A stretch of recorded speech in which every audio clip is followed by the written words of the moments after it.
Mulberry Pick and Pay, patok ngayong tag-init. Silipin sa report.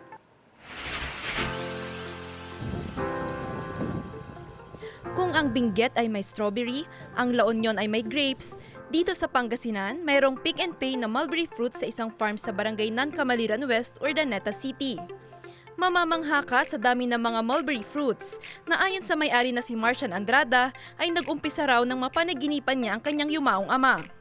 Magandang experience raw ito lalo sa mga chikiting. Ang pick and pay nagkakahalaga lamang ng 50 pesos per cup. Pumasok siya sa panaginip ko. Sabi niya, magtanim ka ng ganito. Sabi niya, hindi ko alam na mulberry yun. Ang alam ko nga something na parang gulay or prutas siya pero hindi ko alam anong klaseng prutas. Until such time, after 6 months, hindi ko na namalayan. Nasa 160 trees na.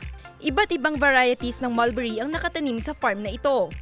Nariyan ang Himalayan White, Illinois, Osterkey, Black Giant, Australian at Chicken Claw. Si Aling Vivian isinama ang kanyang apo upang maranasan ang masarap at masustansyang mulberry. Napakasaya. Araw-araw na lang maraming tao dito.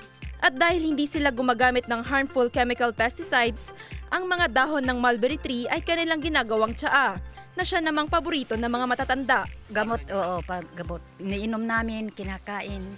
Loaded po siya ng mga vitamins, minerals, tama po ba? And anti-cancer, yung may mga diabetics, mataas yung blood sugar, yun po. And ano po siya, yun nga, anti-cancer, antioxidants po siya. And immune system booster din po ang mulberry fruits niya. Kasama si Ron Taniedo, Joel Fernandez, One North, Central Luzon.